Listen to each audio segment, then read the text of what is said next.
Welcome to the beachside community of Port Isabel, Texas. Behind me, you'll see a lighthouse, but 100 years ago, 150 years ago, this was high tech. The fact that somebody could make a bright light and focus it so that ships could see it from miles away and navigate around the shallows or the reefs or the rocks, that was technology at its best, and it made shipping work. Today, that's not so much the case. We have GPS, we have all sorts of things, and technology has come far enough that this high-tech navigational aid is a tourist attraction.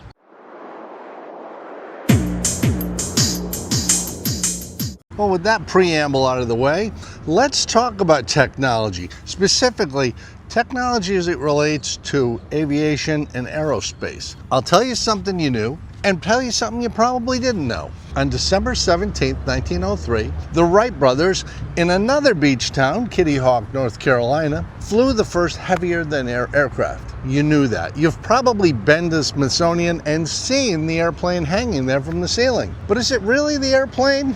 Nobody's entirely sure. Let me tell you why. On December 17, 1903, the Wright brothers did fly that airplane, or at least most of that airplane, for the first time, proving that heavier-than-air flight was possible. But they only flew it 4 times. After the 4th flight, a wind kicked up, tumbled the aircraft, and destroyed it.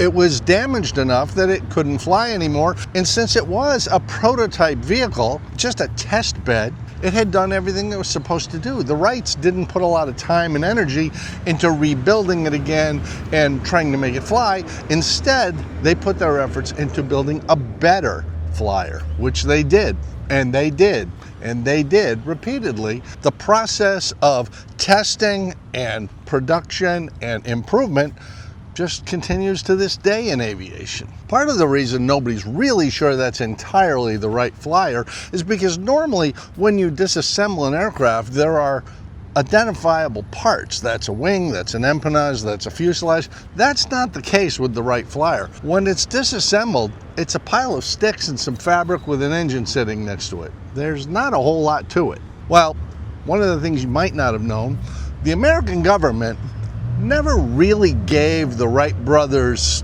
credit for being the first to fly in their lifetime, which pissed off the Wright brothers enough that they sent the remnants of the Wright flyer to England for display. And as a matter of fact, throughout World War II, with all the bombs falling, the Wright flyer was bundled up and down, hidden away, so that it wouldn't be destroyed. Eventually, the American government sort of apologized to the Wrights, and the Wrights allowed the aircraft to come back and be displayed in the Smithsonian as it is today. But nobody's entirely sure which parts were replaced and which parts were original, and maybe what's been done in the intervening years. None of that's all that important, except to set up the concept.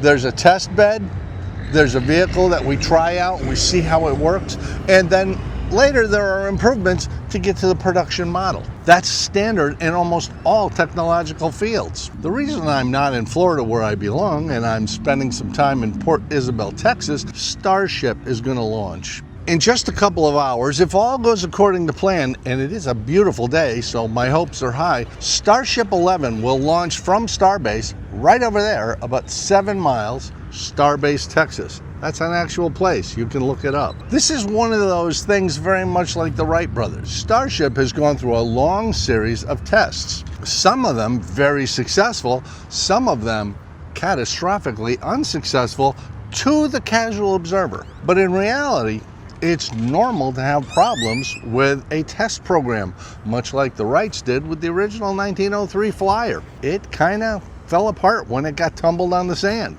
This is a progression of things. This is not a one and done, and I'm old enough to remember the Mercury and Gemini and Apollo programs, and those were all tested unmanned as well, just as Starship is. And Starship is remarkable because it's designed to be reusable, much as the Falcon 9 is, which they launch all the time out of my home area in Central Florida. As a matter of fact, a few years ago, I had a dinner at the Space Center in Florida, and the commandant of the range was there and spoke to us, and he was talking about how they were ramping up for a launch a week. And at the time I thought, that's crazy. I've grown up through the space age. A launch every couple months is doing pretty well. A launch a week is nuts. Well, in reality, they do a couple a week now. So it really has come far, and Starship's going to show us a similar thing. For all the bumps and bruises, for all the rapid, unscheduled disassemblies, which is what they call it when the spacecraft blows up, it just comes apart. Every time they learn something, and with each flight, they achieve something that they hadn't tried before.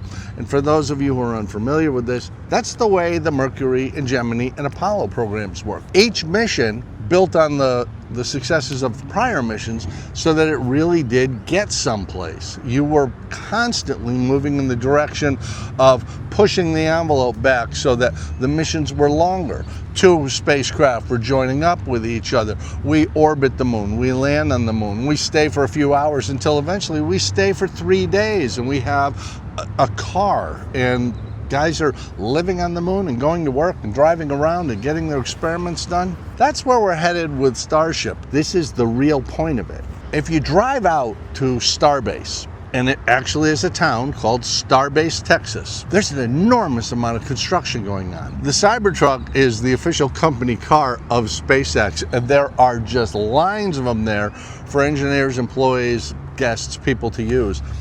But the point is, there are thousands and thousands of jobs available right there where they're in construction of both spacecraft and housing and offices and production facilities. All sorts of things are happening there. If you were to look to the future and think about where do I want to be in 25 years, and I'm not talking about people in my age bracket, I'm talking about people who are college age. If you're thinking, where do I want to be in 25 years, put yourself back in 1900. Do you want to be preparing to be a lighthouse keeper? Or do you want to be preparing to be the guy who builds the aluminum cast engine with Charles Taylor that the Wright brothers are going to use in their airplane? Do you want to be working on steam locomotives? Or do you want to get into maybe being the mechanic on those newfangled motor cars, the horseless carriages? Maybe that's where the future is. Now, the cool thing about this is, in every time period, the people who see the future, the people with the vision, they're considered to be crazy. The Wright brothers flew in 1903 and nobody cared. It didn't get much press coverage, nobody took it seriously. So what? One person can fly a few hundred yards in a straight line, maybe? What are you gonna do with that? They didn't foresee where aviation could take them.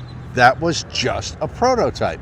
And as the aircraft got better and bigger and more powerful and could carry more people, suddenly you've got an entire industry. The same is true with spacecraft, the same is true with the space program. As a matter of fact, this video was transmitted to you on YouTube via Starlink satellites. The world is changing, exciting things are happening, and you're going to meet a lot of people who say, oh, did you see the Starship blow up on landing the other day? Yeah, what a waste.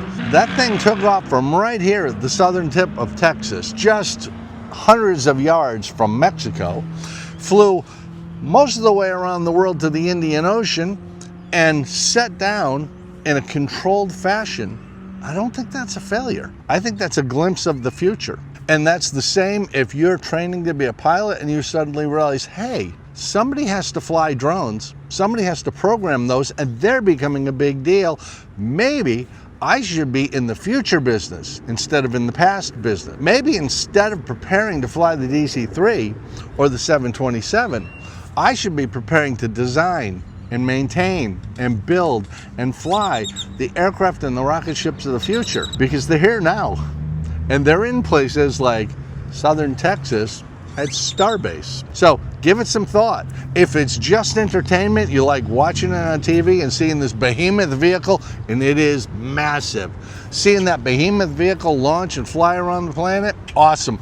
Because somebody's going to Mars in that. Maybe you. Or maybe you're putting together that spaceship that's going to Mars. Whatever the case, the future is coming, and you have a chance to be a part of it.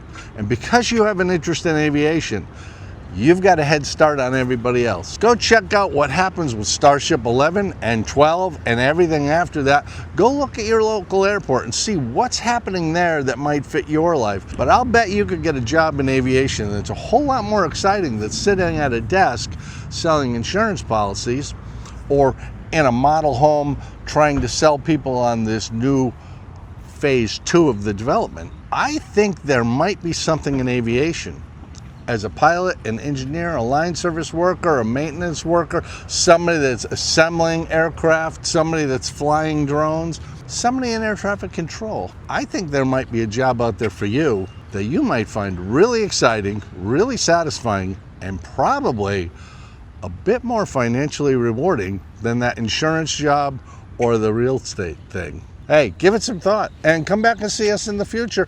I can't say that I'll be in Port Isabel every time, but every once in a while I like to leave the house, see what's going on out in the world, and I hope I bump into you while I'm out there. Until next time.